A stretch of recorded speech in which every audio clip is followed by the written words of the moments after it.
வையகம், வாழ்க வையகம், வாழ்க வளமுடன்.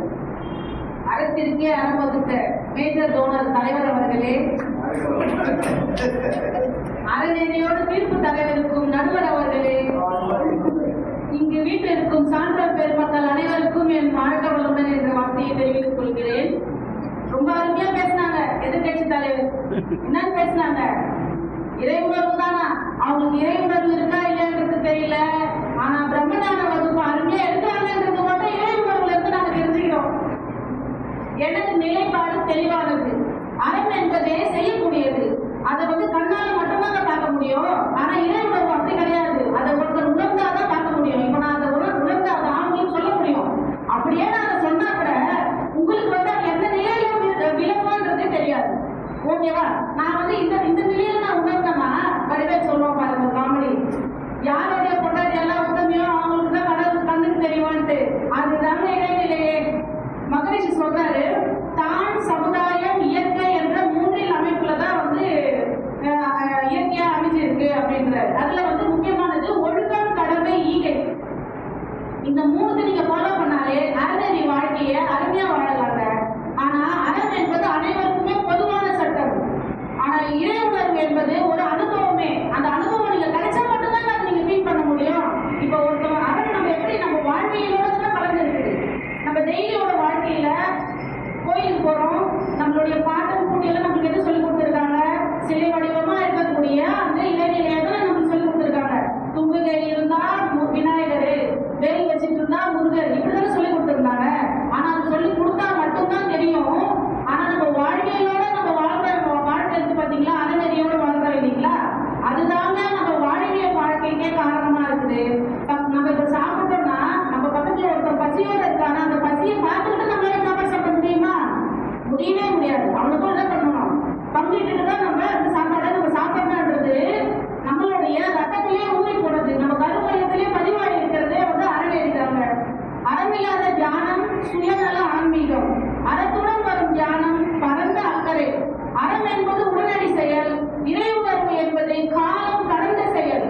அறம் என்பது செயலாற்றும் நேரம். இறை உணர்வு என்பது உணர்ச்சியின் நேரம். கோயிலுக்கு போறவங்க, கோயிலுக்கு போயிட்டு நீங்க என்ன பண்றீங்க? இறைவன்கிட்ட என்ன வேண்டீங்க? நான் நல்லா இருக்கணும், என்னுடைய பொருள் நல்லா இருக்கணும், என் வீட்டுல இருக்கிறவங்க நல்லா இருக்கணும், எனக்கு இன்னும் நிறைய பணத்தை கொடு கடவுளே, இப்படிதானே வேண்டீங்க. யாரெல்லாம் அங்க போய் அறநெறியை செய்யணும்னு ஏற்பாடு பண்றீங்களா? ஒண்ணுமே கிடையாதுங்க. அங்க போனாலே காம்படிஷன் தான் அதிகமாவே இருக்கு. ஆனா ஒன்று மட்டும் சொல்லிக் கொள்கிறேன் நடுவர் அவர்களே, இப்ப இருக்கிற இறை உணர்வை பாத்தீங்கன்னா, இங்க நடக்கிற காமெடியா பாத்தீங்கன்னா, எனக்கு எல்லாரும் நீங்க யூடியூப்ல பாத்திருப்பீங்க. கூமாப்பட்டி தான் ஞாபகம் வருது. கூமாப்பட்டி போயிருக்கீங்களா? ஏங்க இங்க வாங்க, இங்கிட்டு பாருங்க ஒரே அமேசான் காடு, அங்கிட்டு பாருங்க ஒரே அமேசான் தீவு அப்படின்னு சொல்றாங்க இல்லையா? இந்த நிலையில தாங்க இருக்குது இறை உணர்வு. இந்த கோயிலுக்கு வாங்க, அந்த கோயிலுக்கு வாங்க. இப்ப ட்ரெண்டிங்ல இருக்கிற கோவில் முருகர், அது சீசனுக்கு மாறும். அதை முடிவு பண்றது நீங்களும் நாங்களும் கிடையாது. மேல ஒருத்தவங்க இருக்கோம். யார் அது? மடாதிபதிகள் சொல்லி இருக்கிற அவங்க தான் என்ன பண்றாங்க? சீசனுக்கு கடவுளையே மாத்துறாங்க. ஆனா எந்த சீசனுக்கும் மாறாத ஒன்று நம்மளுடைய அறநெறி வாழ்வு தாங்க. இதை மிச்சத்துக்கு யாருமே கிடையாதுங்க. நம்ம ஐயா இருக்காரு, எவ்வளவு டோனரேட் பண்ணியிருக்காரு. மேஜர் டோனர் மட்டும் தான் அவருக்கு கொடுத்துருக்காங்கன்னா சாதாரணமா கொடுத்துருப்பாங்க. எந்த அளவுக்கு அவர் அறநெறி வாழ்க்கையை வாழ்ந்துட்டு இருக்காரு. நம்மளுக்கு முன்னோடியா இருக்காருங்க அவரு. அறம் என்பது என்னங்க? பெரியோரை மதிக்கணும், பெற்றோரை மதிக்கணும், பிறரை துன்புறுத்த கூடாது, சமூக நலனில் பங்களிக்க வேண்டும், சுயநலமின்றி வாழ வேண்டும். இதுக்கு எல்லாத்துக்குமே அறநெறி தாங்க பேசிக்கே. இது இல்லைன்னா என்ன? இறை உணர்வு மட்டும் இருந்தா போதுமானா? Basement weak, building basement weak, building strong என்ற மாதிரி எவ்வளவு இருந்தாலுமே அந்த இறை உணர்வு கீழே விழுந்துருங்க. தாங்காது. இறை உணர்வு என்பது பெரும்பாலும் நம்ம நினைக்கிறது தான். கடவுள் கோயிலுக்கு போகணும், எல்லாத்தையும் நம்ம சாமிக்கு அலங்காரம் பண்ணணும், அபிஷேகம் பண்ணணும் நினைக்கிறோம் பார்த்தீங்களா? இந்த இறை உணர்வு யாருக்குமே நல்லதே கொடுக்கவே கொடுக்காது.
அழுவீங்க, கூட்டம் ஜே ஜே ஜே ஜே நீங்க இதுக்கு எவ்வளவோ கோயில்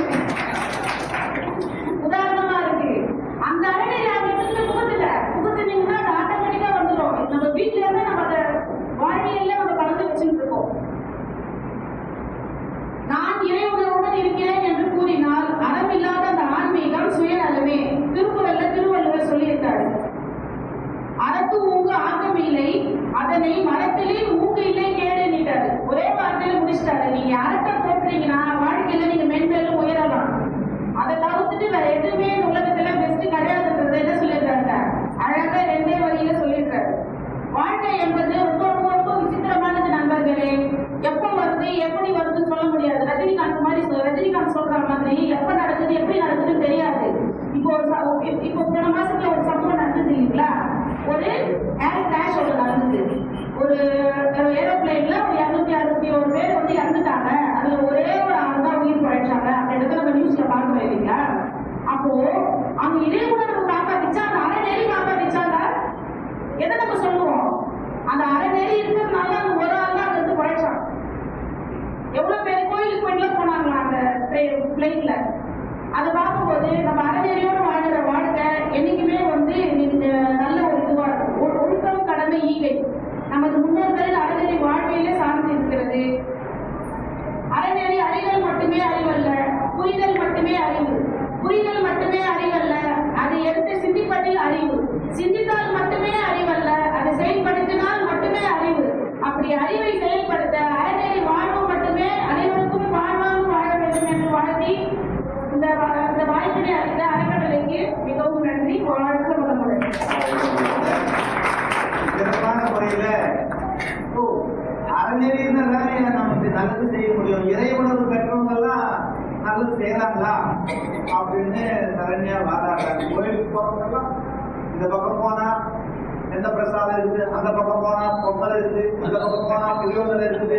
அதை முதல்ல வாயா லைன்ல அப்புறம் வீட்டுக்கு கஷ்டம், அப்புறம் சாமி பார்க்கலாம் இப்படின்னு நினைச்சுதான் கோயிலுக்கு போறாங்க. அப்படியேப்பட்டவங்களுக்கு இறை உணர்வு கிட்டுமா? கிட்டாது. அப்ப அவங்க வந்து என்ன நினைவோடு அங்க போறாங்க? அறநெறி வாழ்க்கை தான் மிக மிக முதல்ல அவசியம் சொல்றாங்க. சிற்றறிவை விட மேலானது படிப்பறிவு. சிலரால் படும் அறிவு பட்டறிவு. பட்டறிவை விட மேலானது கற்றறிவு. அந்த கற்றறிவு என்பது ஆன்ம உணர்வு அறிந்த கற்றறிவு நிலை. இதை விட மேலானது மெய்யறிவு.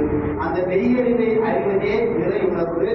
அந்த இறை உணர்வு பெற்றால் மட்டுமே அற வாழ்க்கை வாழ முடியும் அப்படின்னு இப்போ எதிரணியினர் திரு செல்வம் அவர்கள் மாநாட போறாரு. அவர் என்ன சொல்றாரு பார்க்கலாம். இறை